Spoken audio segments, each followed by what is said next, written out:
எல்லாருக்கும் வணக்கம். நாம இன்னைக்கு எதை பத்தி பார்க்க போறோம் அப்படின்னு பாத்தீங்கன்னா, சங்கிலி கருப்பன் வசியத்தை பத்தி தான் பார்ப்போம். அதாவது நம்ம கருப்புசாமி இருக்காரு, அதுல சங்கிலி கருப்பர் அவருடைய உபாசனை எப்படி பண்ணலான்னு தான் பார்க்க போறோம். இதுல நான் உங்களுக்கு எந்திரம் மந்திரம் எப்படி பூஜை பண்ணணும் எல்லாமே நான் சொல்லியிருக்கேன். நீங்க ஃபுல்லா பாருங்க, நீங்களே பூஜை ஆரம்பிச்சிடலாம். அப்படி இருக்கும்.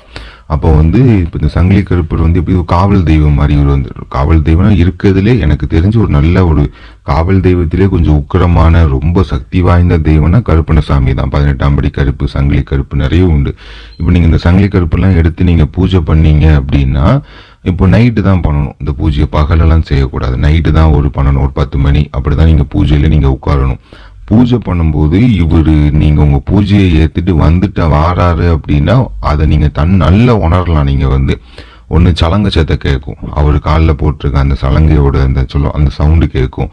அப்படி இல்லை அப்படின்னு பாத்தீங்கன்னா குதிரை சவுண்டு கேட்கும். இல்லாட்டி மெயினா குதிரை சவுண்டோட நம்ம சலங்க சத்தை தான் ரொம்ப கேட்கும். அதுக்கப்புறம் பாத்தீங்கன்னா நீங்க இருக்க ரூம்ல பாத்தீங்கன்னா சுருட்டு வாடை அடிக்கும். சுருட்டு வாடை, அதுக்கப்புறம் ஒரு மாதிரி பட்டை சாராயம் அந்த மாதிரி ஸ்மெல்லு ரொம்ப ஹெவியா இருக்கும். அப்படிலாம் இருந்தது அப்படின்னா நீங்க உங்க பூஜையை ஏத்துட்டு அவரு சங்கிலி கருப்பர் வந்துட்டாரு அப்படின்னு அர்த்தம். இப்போ இந்த பூஜையை பாத்தீங்க அப்படின்னா நம்ம சிலவங்க என்ன பண்ணுவாங்கன்னா நம்ம அவருடைய வால் வச்சு பூஜை பண்ணுவாங்க, அருவா வச்சு. நம்ம அப்படியும் பண்ணலாம், இல்லை எந்திர முறைப்படியும் பண்ணலாம், இல்லை நம்ம அதுக்கு நம்ம சிலை வாங்கி வச்சு பிரதிஷ்டை பண்ணி அப்படி நம்ம பண்ணலாம். இப்போ நான் உங்களுக்கு இதில் கொடுத்துருக்குது பார்த்தீங்கன்னா எந்திரமோட. இப்போ நான் இதில் கொடுத்துருக்க எந்திரத்தை நீங்கள் என்ன பண்ணணும் அப்படின்னு பார்த்தீங்கன்னா, நீங்கள் வரைஞ்சி ஒரு காரிசக்தி தகடு இல்லாட்டி செப்பு தகடுல வரைஞ்சி அதுக்கு அபிஷேகம் 5 பொருளால் நீங்கள் அபிஷேகம் பண்ணணும். நெய், தயிர், பால், அதுக்கப்புறம் பார்த்தீங்கன்னா பன்னீர், தண்ணி நீங்கள் பயன்படுத்தும் போது மட்டும் சுத்தமான தண்ணியாக பார்த்துக்காங்க. மெயினாக அந்த ஓடுத தண்ணி, ஆற்று தண்ணி அந்த மாதிரி உங்களால் எடுக்க முடியினாலும் ஒரு சின்ன ஒரு 1/2 லிட்டர் பாட்டில் போய் எடுத்துட்டு நல்லா கொண்டு அதை வச்சு அபிஷேகம் பண்ணுங்க. இந்த 5 பொருளால் அபிஷேகம் பண்ணதுக்கப்புறம் திருப்பி அந்த எந்திரத்தை நல்ல திருநீரால் நல்லா இது பண்ணி பிராண பிரதிஷ்டை பண்ணி முடிச்சுட்டு நீங்க அபிஷேகமே செய்யணும். அதுக்கப்புறம் திருப்பி அந்த எந்திரத்தை நல்லா நமக்கு விபூதியை வச்சு நல்லா தொடச்சிட்டு இதுக்கு உண்டான சர்வ தேவதா வசியமை உண்டு, அதை நீங்க கண்டிப்பா வைக்கணும். நிறைய பேர் பண்ணாதது எப்படின்னா எந்திரம் வரைவாங்க, பூஜை பண்ணுவாங்க, சரியா வரலாம் வாங்க, அதுக்கு உண்டான நம்ம இது கொடுத்து ஆகணும். இப்ப நீங்க கருமை வைக்கணும்னு அவசியம் இல்லை. இது நமக்கு ரொம்ப உக்கரமான பூஜையா இருந்தா கருமை வைக்கலாம். இதுக்கு நீங்க சர்வதேவதா வசிய மைய வச்சு நீங்க பண்ணலாம். இந்த மைய வச்சுட்டு நீங்க என்ன பண்ணணும் அப்படின்னா, இந்த எந்திரத்தை கிழக்கு முகமா நீங்க வைக்கணும். இந்த எந்திரத்தை கிழக்கு முகமா கீழே ஒரு தாம்பலத்தட்டுல நல்ல விபூதியை பரப்பி அந்த விபூதிக்கு மேல இந்த எந்திரத்தை வைக்கணும், வச்சு கிழக்கு முகமா வைக்கணும். அதுக்கு முன்னாடி பாத்தீங்கன்னா ஒரு அகல் விளக்குல ஒரு தீபம் நீங்க ஏத்தணும், ஒரு நல்லெண்ணெய் தீபம் இது நீங்க ஏத்தணும். ஏத்திட்டு நீங்க இந்த பூஜை பண்ணும்போது கருப்பு கலர் ஆடை தான் அணிஞ்சிருக்கணும், வேற ஆடை அணியக்கூடாது. கருப்பு கலர் வேஷ்டி அணிஞ்சிட்டு கீழே நீங்க கீழே ஆசனமா கருப்பு கலர் துண்டு நீங்க விரிச்சுட்டு நீங்க இந்த மந்திரத்தை ஒரு நாளைக்கு 1008 தடவை நீங்க சொல்லணும். 1008 தடவை நீங்க கண்டிப்பா சொல்லணும். அப்படி இல்ல முடியல 108, அது குறைஞ்சது 108 சொல்லி ஆகணும்.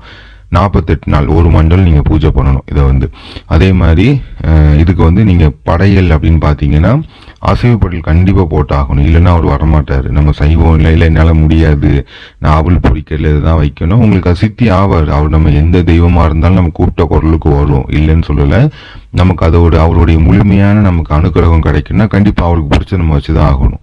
இப்ப இவருக்கு பாத்தீங்கன்னா நீங்க நீங்க முதல் நாள் அப்படி உங்களால டெய்லி உங்களுக்கு பண்ண முடியாட்டினாலும் அந்த ஆரம்பிக்கிற அன்னைக்கும் முடிக்கிற அன்னைக்கும் அது கொஞ்சம் பெரிய படையில நீங்க வைக்கணும். இப்ப நீங்க இந்த அமாவாசைக்கு ஆரம்பிக்க போறீங்க, இல்ல ஒரு வெள்ளிக்கிழமை அன்னைக்கு நீங்க ஆரம்பிக்க போறீங்க அப்படின்னா நீங்க படையில் பாத்தீங்கன்னா நல்ல இலை, தலவாழை இலை ஒண்ணு விரிச்சுட்டு அதுக்கப்புறம் என்ன பண்ணா அவள் பொடிக்கல சாதம் நீங்க வடிக்கணும். புழுங்கல் அரிசி வடிச்சு வச்சுட்டு இப்போ கண்டிப்பா கோழி பலி கொடுத்தே ஆகணும். ஒரு கோழியை பலி கொடுத்து அந்த ரத்தத்தை, அதாவது அந்த கோழியோட ரத்தத்தை அந்த எந்த இடத்துல நீங்க ஒரு 3 சொட்டாவது விடணும். அப்படி உங்களுக்கு கோழியை முழுசா அறுத்தோட ஒரு மாதிரி இருந்துச்சுன்னா அந்த கோழியோட காலில் லைட்டா கிழிச்சு ஒரு 3 சொட்டு ரத்தத்தை மட்டும் விட்டுட்டு நீங்க தூர வச்சிடலாம். அது நீங்க வீட்டுல வச்சு பண்ணும்போது நம்ம ரத்த பலி கொடுக்க முடியாது. நீங்க இப்படி லைட்டா கோழியோட காலை லைட்டா குத்தி ஒரு 3 சொட்டு ரத்தம் மட்டும் அந்த எந்த இடத்துல வச்சுட்டு நீங்க உட்காந்துடணும். வச்சுட்டு நீங்க என்ன பண்ணா, நீங்க அந்த புழுங்கல் அரிசி சமைச்சு வச்சிருப்பீங்களா அதை வச்சு கொஞ்சோடி கடையில கறி, சிக்கன், மட்டன் உங்களால எது முடியுமோ அதை ஒரு வாங்கி நீங்கள் 1/2 கிலோ 1 கிலோ வாங்கி நீங்கள் படையல் போட்டுறணும். படையல் போட்டு அதுக்கப்புறம் முட்டை அவிச்ச முட்டை நல்லா முட்டையை அவிச்சு வைக்கணும். சுருட்டு பிராந்தி பாட்டில்லாம் வாங்கினீங்கன்னா ஒரு பாட்டில் ஃபுல்லாக இப்போ வந்து சாராயம் கிடைக்காது நம்ம ஊரில், அந்த மாதிரி அப்படி கிடைச்சிச்சுன்னா வாங்கி வைங்க. இல்லைன்னா பிராந்தி எதுவும் வாங்கி வச்சு முழுசி ஒரு பாட்டிலோட திறந்து வச்சிருங்க. வச்சுட்டு கொஞ்சோண்டு சக்கரை பொங்கல் பழ வகைகள் வாழைப்பழம் மற்றவங்களும் முடிஞ்ச பழ வகைகளை வச்சு நீங்கள் பூஜை ஆரம்பிச்சிருங்க. பூஜை ஆரம்பிச்சுட்டு இப்போ அந்த ரூம் நீங்கள் பண்ணுதீங்கன்னா அந்த ரூம் வந்து எப்படி நீங்கள் ஒரு இடத்துல வச்சு அந்த இடமே ஒரு புகமூட்டமாக இருந்த மாதிரி இருக்கணும். இப்போ பத்தி சாம்பிராணி அப்படின்னு போட்டு தான் நீங்கள் பூஜையை ஆரம்பிக்கணும். நீங்க பூஜை ஆரம்பிச்சதுல இருந்து முடிக்கிற வரைக்கும் உங்களுக்கு மனசுல எந்த ஒரு சிந்தனையும் நீங்க உங்களுக்கு வந்துடக்கூடாது. இப்ப நம்ம நிறைய பேருக்கு பூஜை பண்ணும்போது நிறைய எண்ணங்கள் போகும். இப்ப நீங்க பூஜை பண்ணுதீங்கன்னா உங்களுக்கு வந்து நம்ம நிறைய எண்ணங்கள் வராம அப்படிதான் உங்களுக்கு எண்ணம் மாறுச்சுன்னு டக்குன்னு அவர் சங்கிலி கருப்போட மனசுல நினைச்சு இப்படி அவர் நினைச்சு நீங்க மந்திரம் இது பண்ணீங்க அப்படின்னா கண்டிப்பா உங்களுக்கு வந்து சித்தி ஆயிரும். அப்படி இவர் உங்களுக்கு சித்தி ஆயிட்டாரு அப்படின்னா அவர் வந்து உங்களுக்கு நேர்ல கூட வந்து வாக்கு கொடுப்பாரு. அந்த மாதிரி ஒரு தெய்வம்.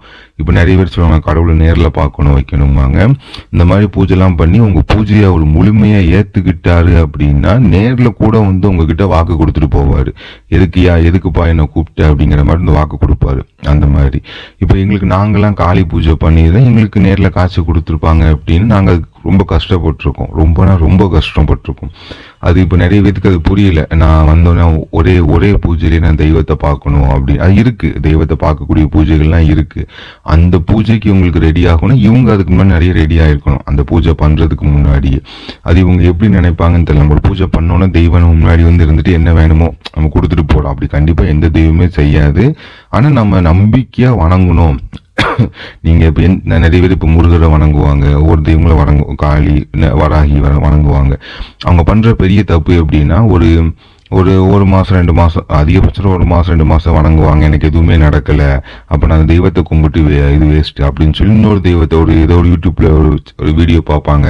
இந்த தெய்வத்தை கும்பிடுங்க. அந்த தெய்வத்தை அப்படி கும்பிடாதீங்க. நீங்க எல்லா தெய்வத்தையும் கும்பிடுங்க இல்லைங்க. ஆனா ஏதாவது ஒரு தெய்வத்தை நீங்க முழுமையா நம்பி கும்பிட ஆரம்பிச்சிட்டீங்க அப்படின்னாலே உங்களுக்கு எல்லாமே செய்ய ஆரம்பிச்சிடும். அந்த மாதிரி இது அதே மாதிரி இவருக்குமே நீங்க பூஜை பண்ணும் போதுமே முழுமையா நம்பி ஐயா என் பூஜையை ஏத்துட்டு நீங்க வந்து எனக்கு எல்லாமே நீ செஞ்சு கொடு, உங்களுக்கு என்னென்ன தேவை இருக்கோ எல்லாத்தையும் நீங்க சொல்லுங்க. அதே மாதிரி பண்ணுங்க. இதுக்கு உங்களுக்கு உடல் கட்டு எதுவுமே தேவையில்லை. நீங்க சாதாரணமாவே நீங்க பூஜை பண்ணலாம். படிக மாலையை வச்சு நீங்க ஜபம் பண்ணுங்க. திருப்பி இதே மாதிரி நீங்க டெய்லி நீங்க பூஜை பண்ணணும். நைட்டு தான் பூஜை பண்ணணும். நைட்டு போலதான் நீங்க பூஜை பண்ணணும். 48 நாள் ஒரு மண்டலம் முடிச்சதுக்கு அப்புறம் உங்களுக்கு சித்தி ஆயிரும். சித்தி ஆனதுக்கு அப்புறம் நீங்க அஷ்ட கர்மங்கள் எதனாலும் செய்யலாம். உங்களுக்கு ஒரு பாதுகாப்பு. உங்களை எதிர்த்து ஒண்ணு சொல்ல முடியாது. அவனுக்கு உடனே போய் தண்டனை கொடுப்பாரு. அந்த மாதிரி ரொம்ப நல்ல பூஜை. இதுல உங்களுக்கு எந்திரம் கொடுத்துருக்கேன், மந்திரம் கொடுத்துருக்கேன். நான் சொன்ன மாதிரி எல்லா விஷயங்களையும் நீங்க செஞ்சு நீங்க பூஜையை ஆரம்பிங்க. கண்டிப்பா நல்லபடியா இருக்கும். எந்த பிரச்சனையுமே இல்லாம நல்லபடியா இருக்கும். அதாவது நீங்க ஒரு இடத்துல நீங்க ஒரு இடத்துல ஒரு வீட்டுல பேய் பிசாசு இருக்கு, ஏதோ ஒரு பிரச்சனைகள் இருக்கு அப்படின்னா நீங்க அந்த வீட்டுல போய் அந்த வீட்டுல உள்ள ஒரு விளக்க பத்த வச்சு இவருக்குண்டான மந்திரத்தை நீங்க ஒரு 21 தடவையோ ஒரு 108 தடவையோ சும்மா நீங்க சொல்லுங்க. அந்த வீட்டுல எப்பேற்பட்ட துஷ்ட சக்திகள் என்ன இருந்தாலும் சரி அவ்வளவு விலகி ஓடும் அந்த பயத்துல. அந்த மாதிரி உங்களுக்கு சித்தியாகி நீங்க போய் பண்ணீங்கன்னா சும்மா போய் பண்ணக்கூடாது. இப்ப சும்மா அந்த மந்திரத்தை போய் ஒரு வீட்டுல பிரச்சனை இருக்கு நான் போய் சொல்லுதுன்னு சொல்லக்கூடாது. அது உங்களை திருப்பி அடிக்கும். இவர் உங்களுக்கு சித்தி ஆயிட்டாருன்னா அதுக்கப்புறம் ஒரு வீட்டுல போய் நீங்க பண்ணா போதும் எப்பேற்பட்ட பிரச்சனையும் விலைக்கு கொடுப்பாரு. அந்த மாதிரி ஒரு விஷயம் நீங்க தாராளமா எடுத்து பண்ணுங்க. நல்லபடியா எல்லாமே இருக்கும். ஏதாவது சந்தேகம் இருக்கு இல்ல உங்களுக்கு இதை நாங்க ரெடி பண்ணி கொடுக்கணும் அந்த மைய எல்லாமே தரணும், நீங்க தொடர்பு கொண்டு பேசுங்க. இல்ல உங்களாலே ரெடி பண்ணிடலாம் அப்படின்னா நீங்களே பூஜை ஆரம்பிச்சு நீங்களே ஆரம்பிங்க. நல்லபடியா இருக்கும். நன்றி.